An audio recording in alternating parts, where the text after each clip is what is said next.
السلام علیکم ورحمۃ اللہ وبرکاتہ۔ ناظرین مکرم، آج کی ویڈیو میں ہم ایسا واقعہ بیان کر رہے ہیں جو آپ کی سوچ کو ایک نیا رخ دے گا اور آپ کے دل کو سکون دے گا۔ آخر تک ضرور سنیے گا۔ ترکی کے خلیفہ سلطان مراد کی عادت تھی کہ وہ بھیس بدل کر عوام کی خبر گیری کرتا تھا۔ اس نے ایک رات اپنے سیکورٹی انچارج کو کہا کہ چلو کچھ وقت لوگوں میں گزارتے ہیں۔ شہر کے ایک کنارے پر پہنچے تو دیکھا کہ ایک آدمی گرا پڑا ہے۔ بادشاہ نے اسے ہلا کر دیکھا تو مردہ انسان تھا۔ لوگ اس کے پاس سے گزر کر جا رہے تھے۔ بادشاہ نے لوگوں کو آواز دی، ادھر آؤ بھائی۔ لوگ جمع ہو گئے اور وہ بادشاہ کو پہچان نہ سکے اور پوچھنے لگے کیا بات ہے۔ بادشاہ نے کہا آدمی مرا پڑا ہے، اس کو کسی نے کیوں نہیں اٹھایا؟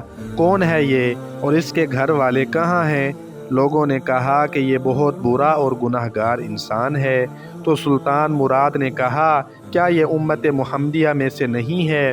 چلو اس کو اٹھائیں اور اس کے گھر لے چلیں۔ لوگوں نے میت گھر پہنچا دی۔ اس کی بیوی نے خامن کی لاش دیکھی تو رونے لگی۔ لوگ چلے گئے۔ بادشاہ اور اس کا سیکورٹی انچارج وہیں عورت کا رونا سنتے رہے۔ وہ کہہ رہی تھی میں گواہی دیتی ہوں بے شک تو اللہ کا ولی ہے اور نیک لوگوں میں سے ہے۔ سلطان مراد بڑا متعجب ہوا کہ یہ کیسے ہو سکتا ہے؟ لوگ تو اس کے بارے میں یہ باتیں کر رہے تھے اور اس کی میت کو ہاتھ لگانے کو تیار نہ تھے۔ اس کی بیوی نے کہا مجھے بھی لوگوں سے یہی توقع تھی۔ اصل حقیقت یہ ہے کہ میرا خاوند ہر روز شراب خانے جاتا، جتنی ہو سکے شراب خریدتا اور گھر لا کر گڑھے میں بہا دیتا اور کہتا کہ چلو کچھ تو گناہوں کا بوجھ مسلمانوں سے ہلکا ہوا۔ اسی طرح رات کو ایک بری عورت کے پاس جاتا اور اس کو ایک رات کی اجرت دے دیتا اور اس کو کہتا کہ اپنا دروازہ بند کر لے، کوئی تیرے پاس نہ آئے۔ گھر آ کر کہتا الحمدللہ آج اس عورت کا اور نوجوان مسلمانوں کے گناہوں کا میں نے کچھ بوجھ ہلکا کر دیا۔ لوگ اس کو ان جگہوں پر آتا جاتا دیکھتے تھے۔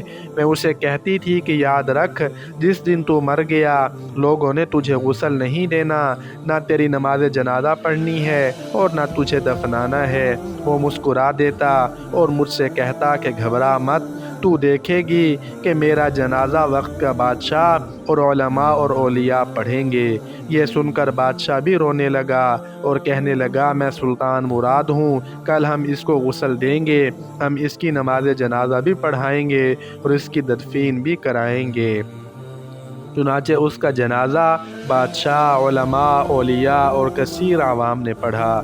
ناظرین، آج ہم بظاہر کچھ دیکھ کر یا محض دوسروں سے سن کر اہم فیصلے کر بیٹھتے ہیں۔ اگر ہم دوسروں کے دلوں کے بھید جان جائیں تو ہماری زبانیں گنگی ہو جائیں۔